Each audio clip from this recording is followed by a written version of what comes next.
कैसे हैं आप लोग। आज हम लोग लेक्चर नंबर 4 पढ़ रहे हैं, गति के अंदर, मोशन के अंदर। ठीक है ना। ठीक है। लेक्चर नंबर 3 तक हमने पढ़ लिया था वेग क्या होता है, विस्थापन क्या होता है, चाल क्या होता है, चाल के कितने प्रकार होते हैं, वेग कितने प्रकार का होता है। ठीक है। फिर हमने वेग में भी और विस्थापन में भी, दोनों में भी देखा था कि विस्थापन हमारा क्या है, एक सदिश राशि यानी वेक्टर क्वांटिटी है, और जो हमारा स्पीड है यानी कि चाल है वो कैसा है, अदिश राशि है यानी कि स्केलर क्वांटिटी है। ठीक है। इसमें हमने देखा था विस्थापन जीरो हो सकता है, जीरो से बड़ा हो सकता है, जीरो से छोटा हो सकता है। उसके बाद हमने उसी के आधार पे बात किया था कि हमारा वेग भी कैसे जीरो हो सकता है, जीरो से बड़ा हो सकता है या फिर जीरो से क्यों छोटा हो सकता है। ठीक है ना। अब उसके बाद हमने गति के भी दो प्रकार बताया थे मैंने आपको। एक समान गति, सॉरी, वेग के बारे में बताया था मैंने कि दो तरीके के होते हैं, एक समान वेग और असमान वेग। तो एक समान वेग जब होता है तब तो उसमें कोई चेंजेज होने ही नहीं है, बदलाव होने ही नहीं है।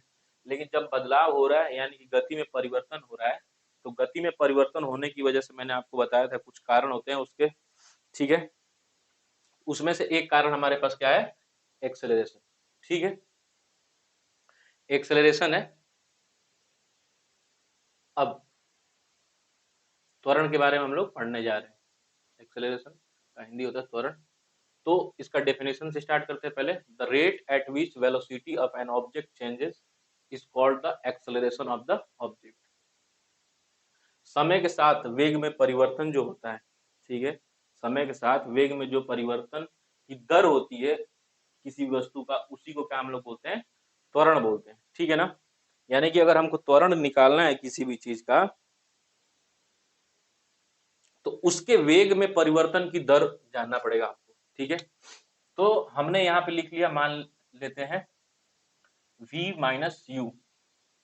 ठीक है। यहाँ पे मैंने लिखा है कि, सॉरी ये त्वरण नहीं होगा,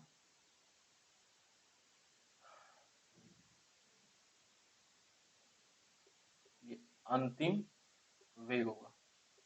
ये क्या होगा, अंतिम वेग यानी कि फाइनल वेलोसिटी होगा।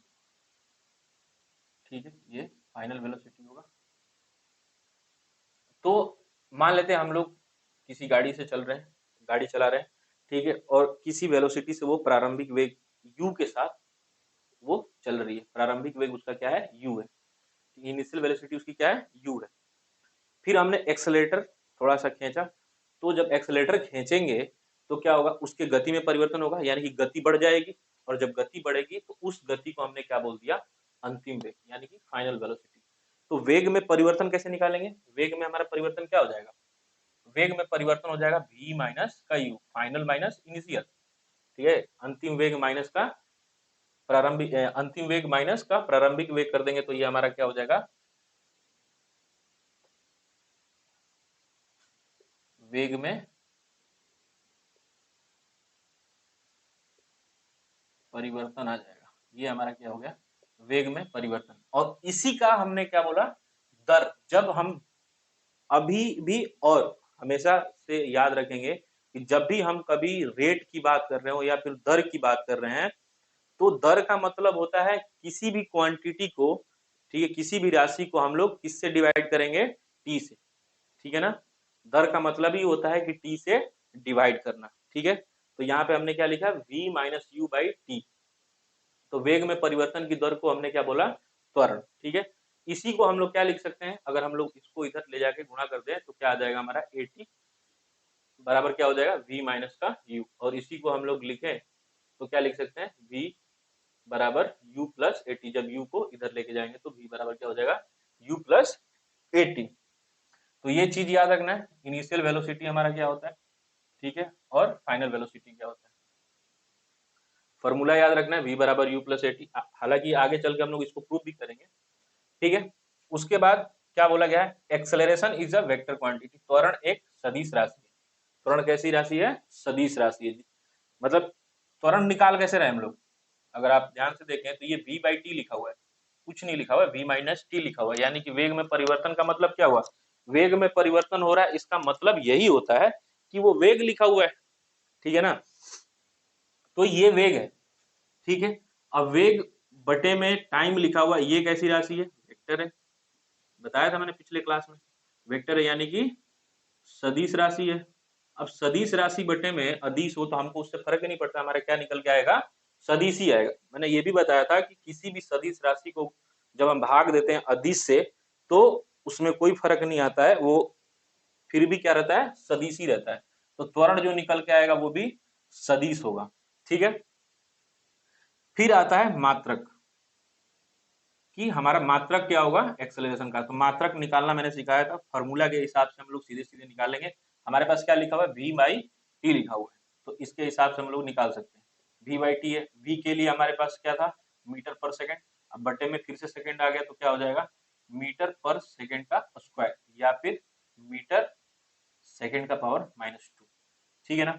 और इसी हिसाब से अगर आपसे किसी ने बोल दिया कि इसका डायमेंशन लिखे या बीमा लिखे, तो मीटर के लिए मैंने बताया था लंबाई के लिए एल लेते हैं हम लोग, एल हो जाएगा, और यहाँ पे सेकंड के लिए टी माइनस का 2 हो जाएगा, और एम भी लिखना है आपको तो एम 0 L1 और टी माइनस 2 हो जाएगा इसका बीमा।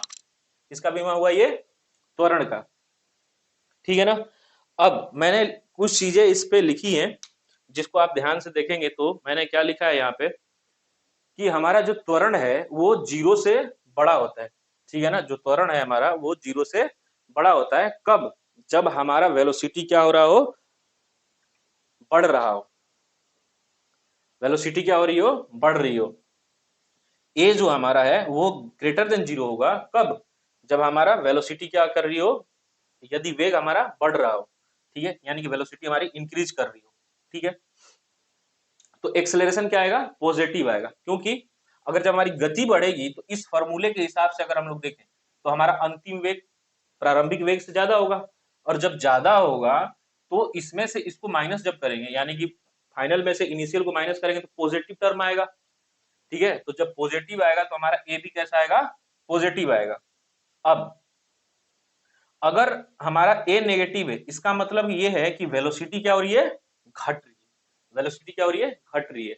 अब घट रही है का केस तभी होता है जब हम किसी चीज को रोकते हैं, ठीक है। उस जैसे हमारी गाड़ी चल रही है, उसकी स्पीड कब कम होती है, जब उस पे जो एक्सेलरेटर है उसको हम लोग क्या कर दे, कम कर दे, ब्रेक लगा दे, या कोई चीज दौड़ रहा है, कोई इंसान दौड़ रहा है तो उसको हम लोग धीरे धीरे खींचना चालू कर दे, ठीक है, या उसके रास्ते में क्या कर दे, अवरोध पैदा कर दे, रेसिस्टेंस आ जाए, तो उससे भी हमारे क्या होंगे, वेलोसिटी क्या हो जाएगी, डिक्रीज होना चालू कर जाएगी, ठीक है। और जब डिक्रीज होगा तो हमारा जो फाइनल वेलोसिटी होगा, ठीक है, फाइनल वेलोसिटी जो होगा वो प्रारंभिक वेलोसिटी से यानी कि इनिशियल वेलोसिटी से क्या होगा, कम होगा। और इस केस में अगर हम लोग लिखेंगे तो v minus you by T जो आएगा वो निकल के क्या आएगा, एक नेगेटिव क्वांटिटी आएगा, क्योंकि ये टर्म हमारा क्या होगा, ज्यादा बड़ा होगा और ये छोटा होगा, तो इससे हमारा जो निकल के आएगा एक्सेलरेशन वो नेगेटिव आएगा, ठीक है ना। उसके बाद तीसरा केस हमारे पास है जब ए हमारा क्या हो जाए, 0 के बराबर हो जाए, ठीक है। अब एक्सेलरेशन 0 के बराबर हो रहा है, 0 के बराबर तब होता है जब हमारे गति में परिवर्तन ही नहीं हो रहा, ठीक है, गति में परिवर्तन ही नहीं हो रहा, तभी तो आ पाएगा। क्योंकि अगर हमने लिखा है गति में परिवर्तन की दर को हम लोग क्या बोलते हैं, त्वरण बोलते हैं, और गति में परिवर्तन हो ही नहीं रहा है, तो जो हमारा अंतिम वेग होगा, ठीक है, जो हमारा अंतिम वेग होगा वो प्रारंभिक वेग के बराबर होगा, यानी कि u माइनस क्यू लिखेंगे बटे में टी, ऊपर वाला 0 हो जाएगा बटे में टी, तो ये भी 0 आ जाएगा, तो हमारा त्वरण क्या आ गया, त्वरण निकल के आ गया 0 के बराबर। बात समझ में आ गया। तो त्वरण 0 कब हो रहा है, जब हमारे वेग में परिवर्तन नहीं हो रहा है, यानी कि वेलोसिटी हमारी कैसी है, यूनिफॉर्म है, एक समान है। जब हमारा वेग कैसा है, एक समान है, तब हमारा जो त्वरण होगा वो 0 के बराबर होगा, ठीक है। यहां तक आई थिंक समझ में आ गया होगा। अगली चीज मैंने जो लिखा है यहाँ पे, अगला चीज जो है वो क्या है, औसत त्वरण लिखा है मैंने, ठीक है। औसत त्वरण, एवरेज एक्सेलरेशन। एवरेज एक्सेलरेशन के लिए जो फॉर्मूला है वो है v2 माइनस v1 अपॉन में t2 माइनस t1, अगर ज्यादा इस पे ध्यान देंगे तो ये है, लिखा हुआ है अगर देखें तो, कि जितना वेलोसिटी हमारा बाद में था और जो हमारा पहले था, ठीक है, उन दोनों का गैप हमने निकाल लिया, उन दोनों में को घटा लिया, और जितना टाइम लगा वो बढ़ने में उससे हमने डिवाइड कर दिया, भागा दे दिया, तो हमारा एवरेज एक्सेलरेशन आ गया।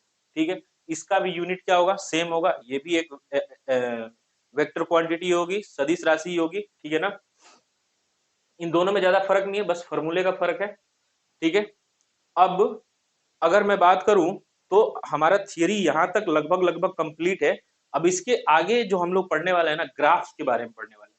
ठीक है, ग्राफ्स क्या होते हैं, ग्राफ्स को कैसे ड्रॉ करते हैं, दूरी समय का ग्राफ, ठीक है, फिर वेग समय का ग्राफ, इन सब चीजों के बारे में पढ़ेंगे, और इनमें कैसे कैसे बदलाव आते हैं, इनमें ढाल कैसे होता है, ढाल कैसे निकालते हैं, इनके ढाल से हमको क्या मिलता है, इनके क्षेत्रफल से क्या मिलता है, ये सब चीजें हम लोग देखेंगे। लेकिन फर्स्ट ऑफ ऑल हम लोग क्या देखेंगे कि ग्राफ क्या होता है।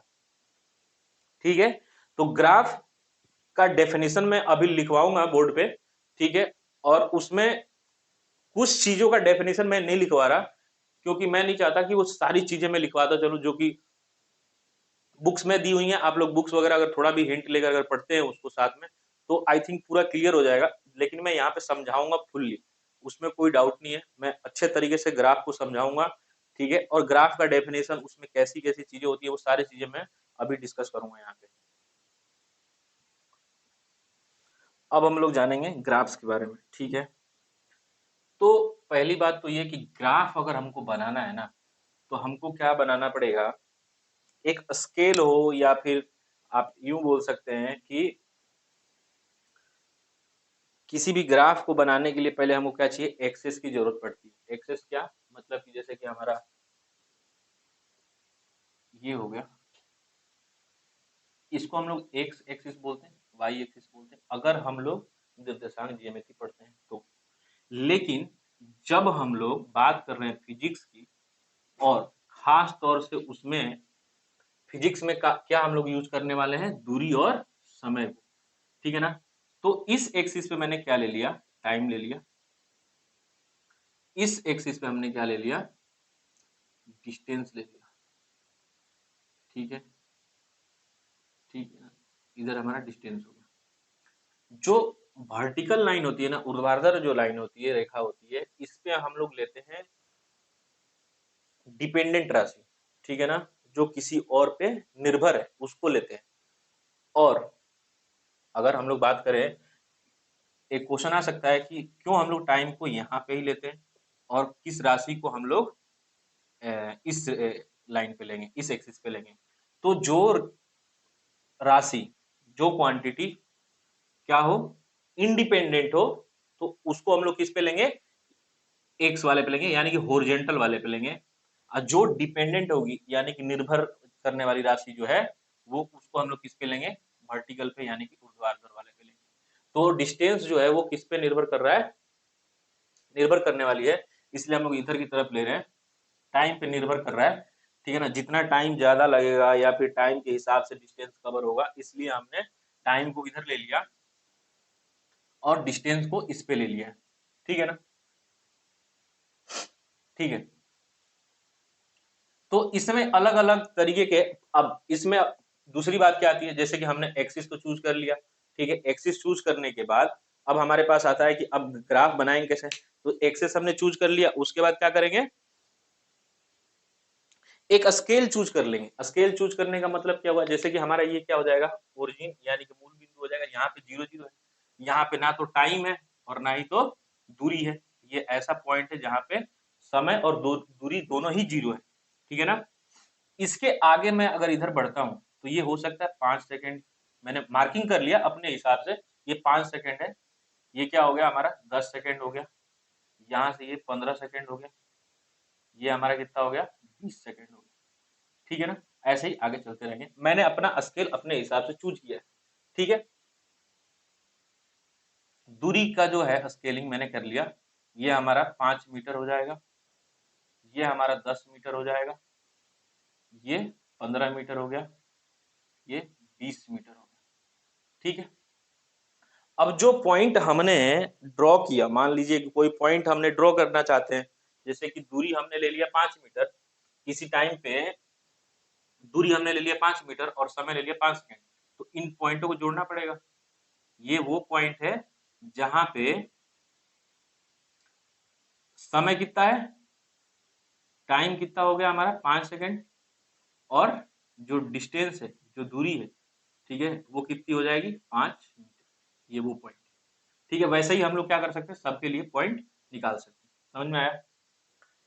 अब ये हो गया हमारा दूरी और समय ग्राफ, ठीक है ना।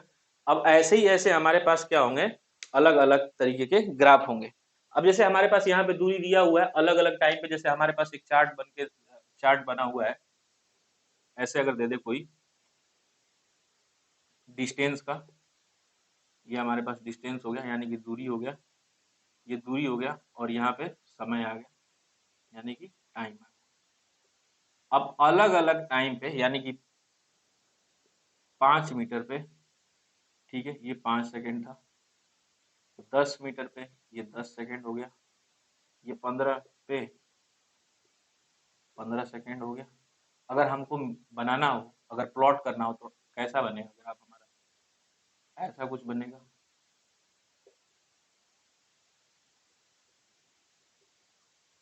और इन्हीं पॉइंट को हम लोग मिलाते जाएंगे, इन्हीं पॉइंट को मिला देंगे तो हमारा एक लाइन बन के आ जाएगी, ठीक है ना। ये हमारे लाइन बन के आ जाएगी, ठीक है।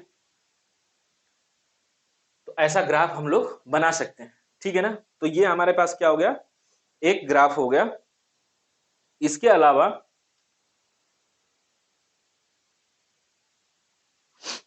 अलावा मैं यहाँ पे ये बताना चाहता हूँ कि जो पॉजिटिव एक्स एक्सिस है, मान ये हमारा क्या है, पॉजिटिव एक्स एक्सिस, मैंने लिखा भी था थोड़ा टाइम पहले, यहाँ पे एक्स होता है, एक्स एक्सिस होती है। इसके ढाल से, दूरी विस्थापन के ढाल से हमको क्या मिलेगा, वेग मिलता है। और ढाल क्या होता है, ये, ठीक है, इसका tan थीटा। इतना नहीं सोचना है हमको, tan थीटा ढाल होता है, वो m के बराबर होता है, ठीक है। और इसी को एकदम आसान भाषा में लिखा जाए तो मान लेते हैं ये हमारा पॉइंट ए है, ये सॉरी ओ है, ये ए है और ये बी है। तो जो हम ढाल लिखेंगे वो किसके बराबर आ जाएगा, ओ ए बाई ए बी के बराबर।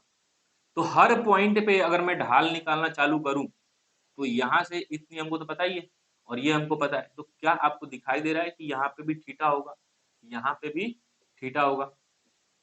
तो हर जगह पे क्या हो रहा है, यहाँ पे ढाल बराबर आ रहा है और ढाल से हमको क्या मिलता है, वेग मिलता है। तो कह सकते हैं हम लोग कि ये जो ग्राफ बना हुआ है वो दूरी या दूरी और समय का ग्राफ है, और इससे हमको जो इसके ढाल से जो मिल रहा है वो क्या मिल रहा है, वेग मिल रहा है, ठीक है ना। ये वेग मिला हमको, और ये वेग कैसा है, कांस्टेंट है, यूनिफॉर्म है, ठीक है ना। ऐसा है, एक समान है, कोई इसमें बदलाव नहीं आ रहा है। इसीलिए तो हमारा एम या फिर हमारा जो ढाल आ रहा है इसको हम लोग क्या बोलते हैं, ढाल, ठीक है ना। ढाल हम लोग ऐसे लिखते हैं, ठीक है। ढाल बराबर क्या होता है, लंब बटे में आधार। तो लंब हमने लिखा ओ ए और आधार लिखा ए बी, ठीक है। तो ये ढाल निकल के आ गया, ठीक है ना। यही तरीका है, थोड़ा स्टैंडर्ड तरीका है, आगे चल के पढ़ना है, वो पढ़ना है हमको कि ढाल बराबर जो होता है वो tan थीटा के बराबर होता है, क्योंकि अभी ट्रिग्नोमेट्री नहीं पढ़ा है आप लोगों ने, और जिन्होंने नहीं पढ़ा है उनको थोड़ा दिक्कत है, लेकिन इससे तो समझ में आ जाएगा, ठीक है ना। तो यहाँ से वेलोसिटी जो हमारा निकल के आया है वो हमको पता चलता है कि क्या है, यूनिफॉर्म है, यानी कि एक समान तरीके से ये इसका वेग है, इसके पास वेग कैसा है, एक समान है, ठीक है ना। दूसरी चीज जो मैं बताना चाहता हूँ ग्राफ से,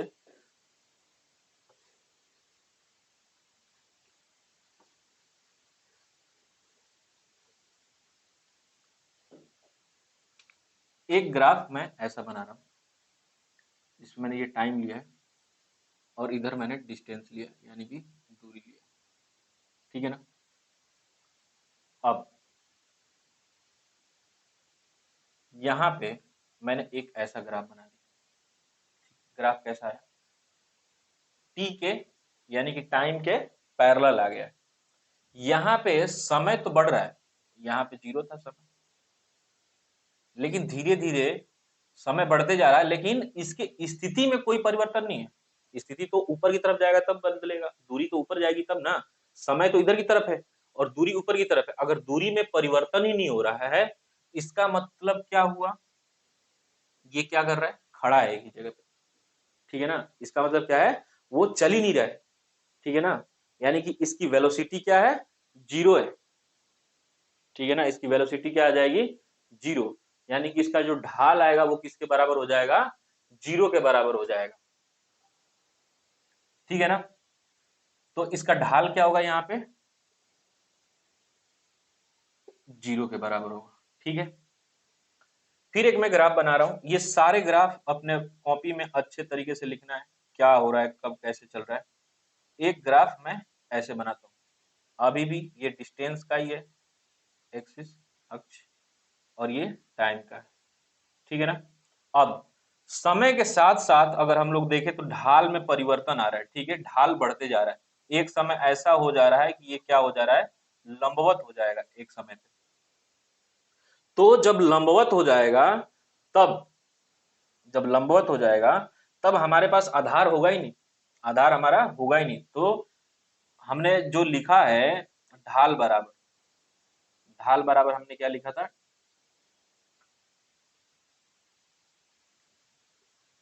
लंब बाई आधार, ठीक है।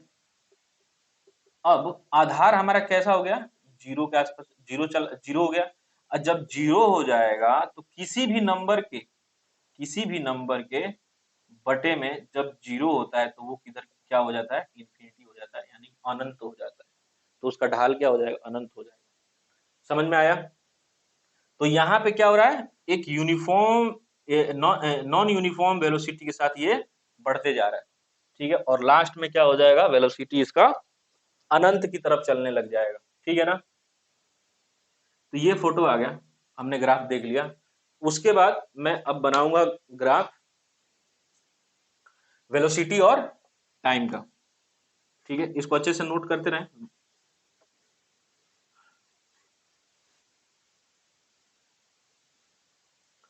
अगला ग्राफ मैंने बोला जो, अब हम लोग इस पे टाइम ही ले रहे हैं और इधर हम लोग क्या ले रहे हैं, वेलोसिटी,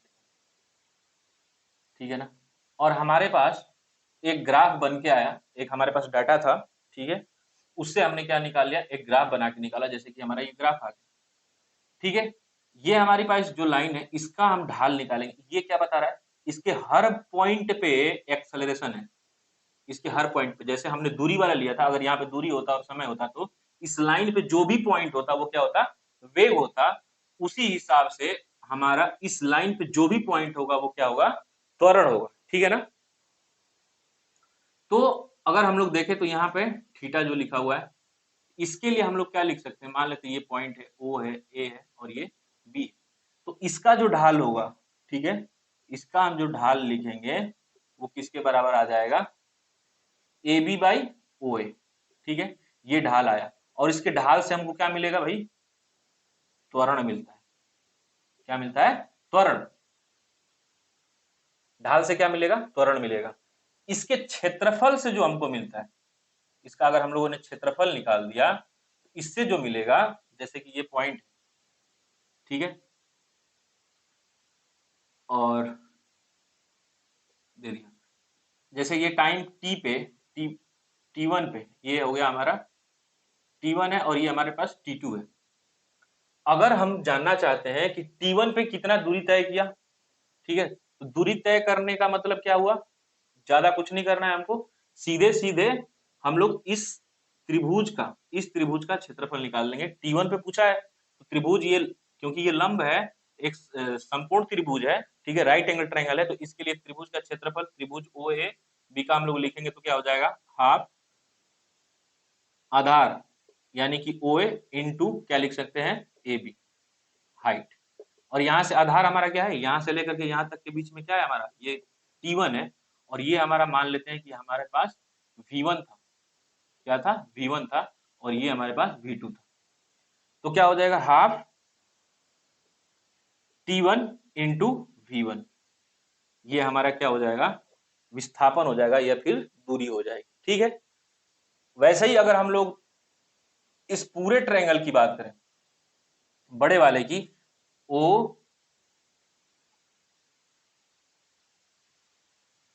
OCD की बात करें, OCD की, त्रिभुज OCD की मैं बात कर रहा हूं, तो उसका क्षेत्रफल जो निकल के आएगा वो क्या हो जाएगा, हाफ OD इंटू CD। ठीक है, तो ये क्या हो जाएगा, हाफ OD को हम क्या लिख सकते हैं, T2 लिख सकते हैं, और CD को हम लोग क्या लिख सकते हैं, V2। इससे जो निकल के आया, ये क्षेत्रफल जो निकल के आ रहा है, वो T2 टाइम में V2 जो हमारा चला है, उसमें जो उसने जो दूरी तय करी है वो निकल के आया। ठीक है, तो वेलोसिटी और टाइम के ग्राफ से हमको क्या मिलता है, उसके स्लोप से हमको क्या मिलेगा, तो उसके स्लोप से हमको मिलेगा, उसके ढाल से हमको मिलेगा त्वरण, और उसके क्षेत्रफल से हमको क्या मिलेगा, विस्थापन या फिर दूरी मिलेगा। ठीक है ना, ये चीज बहुत अच्छे तरीके से याद रखनी है। और इससे रिलेटेड जैसे हम लोग न्यूमेरिकल कुछ मैं करके आप लोगों को दिखाऊंगा। अभी तो न्यूमेरिकल हम लोग जितना भी कर रहे थे, या फिर अभी मैं कराने वाला जो हूँ, अगले लेक्चर में भी या फिर इस लेक्चर में भी जो भी हो पाएंगे, तो कुछ क्वेश्चन को हम लोग क्या करेंगे, जो हमारे पास फॉर्मूला है, जैसे कि हमने एक फॉर्मूला लिखा है V बराबर U प्लस AT। ठीक है, इस पे बना लिया, और भी 2-3 इक्वेशन हमारे पास, उस पे बना लेंगे। ठीक है ना, तो इस पे तो बनाना ही है, लेकिन अगर हमको जल्दी, जैसे कि कंपटीशन की अगर अपन तैयारी कर रहे हैं और उसमें हम चाहते हैं कि आंसर फटाफट आए, तो इतना लेंदी तरीके से जाने से कोई फायदा है नहीं। ठीक है ना, जैसे अगर हमको ग्राफ बनाना हो, तो बोल रहा है कोई कि कोई वस्तु किसी वस्तु का प्रारंभिक स्थिति से चालू कर रही है, स्थिर अवस्था से चालू कर रही है, यानी कि स्थिर अवस्था से चालू हो रही है, तो उसका मतलब क्या हुआ, उसका इनिशियल वेलोसिटी क्या होगा, 0 होगा। इनिशियल वेलोसिटी से कांस्टेंट एक्सेलरेशन के साथ चल रही है, तो एक्सेलरेशन के साथ चला दिया हमने, ये कांस्टेंट एक्सेलरेशन है। 2 सेकंड तक वो क्या रह रही है, एक ही वेलोसिटी के साथ मूव कर रही है। जब एक ही वेलोसिटी के साथ मूव कर रही है, यानी कि हमारा एक्सेलरेशन क्या हो जाएगा, 0। अब एक्सेलरेशन 0 होने का मतलब क्या है, ढाल वहां पे क्या हो जाए, 0 हो जाए, और ढाल इसी पे 0 होगा। फिर वो क्या होता है कि वो कोई गाड़ी थी, गाड़ी के बारे में मान लेते हैं, हम लोग बात कर रहे हैं। ठीक है, फिर वो क्या करता है, ब्रेक लगाना चालू कर देता है। जब ब्रेक लगाएगा तो हमारा क्या होगा, एक्सेलरेशन घटना चालू हो जाएगा, एक्सेलरेशन माइनस में आ जाएगा। समझ में आया, एक्सेलरेशन माइनस में आ गया तो ग्राफ कुछ ऐसा बन गया। ठीक है ना, अब आपसे पूछ दिया कि इसमें आप जो तय करी है ना इसने दूरी, वो बता दो। ठीक है, T1 तक वो तो कांस्टेंट, T1 तक वो कैसे चला, कांस्टेंट स्पीड से। फिर T2 से वो क्या कर दिया, ब्रेक लगाना चालू कर दिया, और T3 तक वो चला, और यहाँ पे आके ये विराम स्थिति को बता रहा है, क्योंकि यहाँ पे T है, V 0 है। एक्स एक्सिस पे हम लोग अगर बात कर रहे हैं, एक्स एक्सिस पे हम लोग हैं, जैसे कि मैं एक्स एक्सिस को ऐसे ड्रॉ करूं, ये एक्स एक्सिस हो गया, ये वाई एक्सिस होता है। एक्स पे वाई क्या होता है, 0 होता है, वाई पे एक्स 0 होता है। उसी हिसाब से इस एक्सिस पे वेलोसिटी 0 हो जाएगा, और इस पे टी 0 हो जाएगा। समझ में आया, तो यहां से जो हम लोग क्षेत्रफल निकालेंगे वही क्या हो जाएगी, हमारा टोटल विस्थापन हो जाएगा, या फिर हमारी दूरी निकल के आ जाएगी। समझ में आ गया। अगर मैं ग्राफ एक बनाऊं ऐसा,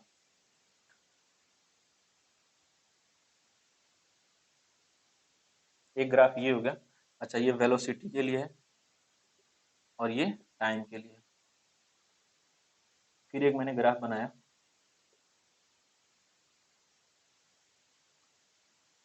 इधर वेलोसिटी है और इधर क्या है, टाइम है। एक और ग्राफ मैं ले लेता हूं,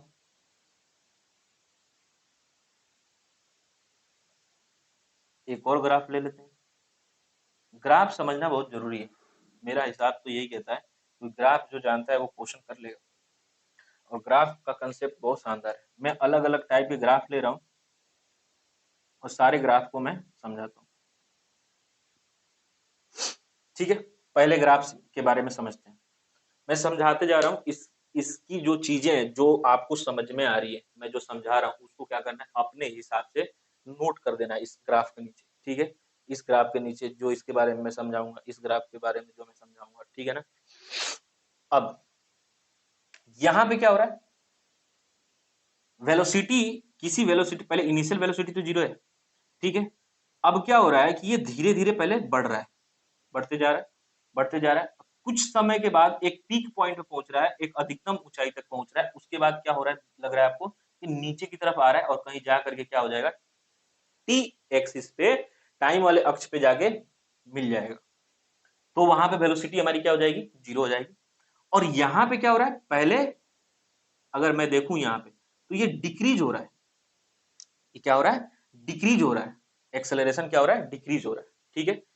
यहाँ पे क्या हो रहा है, हमारा स्लोप बढ़ते जा रहा है, बढ़ते जा रहा है, बढ़ते जा रहा है, ठीक है। और इस तरीके से बढ़ते जा रहा है कि लास्ट में जो हमारा स्लोप होगा, जो ढाल होगा, वो अनंत की तरफ चला जाएगा, मैंने बताया था थोड़ी देर पहले ही, ठीक है।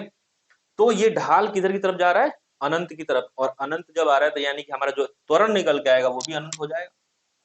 समझ में आया, कोण चेंज हो रहा है ना इस वजह से, ठीक है। एक्स एक्सिस के साथ कोण चेंज हो रहा है, यहाँ पे कोण कम होते जा रहा है, यहाँ पे कोण बढ़ते जा रहा है। जब कोण बढ़ते जाता है तो tan थीटा का मान थोड़ा सा, मैं थोड़ा सा हल्का सा बताना चाहूंगा क्योंकि 9th के लिए बना रहा हूं मैं स्पेशली, तो इसमें मैं चाहता नहीं हूँ कि ज्यादा उलझे आप लोग। लेकिन tan थीटा की अगर मैं बात कर रहा हूँ तो यहाँ पे हर पॉइंट पे ये क्या होते जा रहा है, एंगल इसका बढ़ते जा रहा है, और एक टाइम पे क्या हो जाएगा, एक्स एक्सिस के जस्ट परपेंडिकुलर हो जाएगा। और जब tan थीटा परपेंडिकुलर हो जाएगा तो यानी कि हमारा थीटा किसके बराबर हो जाएगा, 90 डिग्री के बराबर, और tan 90 डिग्री का मान जो होता है वो इंफिनिटी के बराबर होता है, ठीक है। तो हमारा जो एक्सेलरेशन निकल के आएगा वो किसके बराबर हो जाएगा, इंफिनिटी के बराबर। समझ में आया। यहाँ पे क्या हो रहा है, सब वेलोसिटी के लिए बन रहा है, यहाँ पे भी वेलोसिटी है, टाइम है, वेलोसिटी है, टाइम है, ठीक है। यहाँ पे क्या हो रहा है, यहाँ पे इसके पास इनिशियली अगर मैं देखूं टाइम टी पे इसके पास कुछ ना कुछ एक्सेलरेशन था, इसके पास कुछ ना कुछ वेलोसिटी थी, लेकिन जैसे जैसे टाइम जा रहा है, जैसे जैसे टाइम पास हो रहा है, वो उसके वेलोसिटी में कोई चेंज नहीं है, यानी कि यूनिफॉर्म वेलोसिटी के साथ वो चलते जा रहा है, उस वो वेलोसिटी में चेंज ही नहीं हो रहा है। यहाँ पे क्या हो जाएगा, यूनिफॉर्म वेलोसिटी हो जाएगी। कैसी वेलोसिटी होगी, यूनिफॉर्म वेलोसिटी होगी, ठीक है। यूनिफॉर्म वेलोसिटी तो ए हमारा क्या हो जाएगा, 0 के बराबर हो जाएगा। इस ग्राफ के बारे में अगर मैं बात करूं तो इस ग्राफ में क्या हो रहा है, इनिशियली प्रारंभिक इसके पास कुछ ना कुछ वेग है, और समय के साथ साथ इसका वेग बढ़ रहा है, ठीक है। इनिशियली इसके पास कुछ ना कुछ वेग था, और ये क्या हो रहा है, इसके वेग में परिवर्तन तो हो ही नहीं रहा,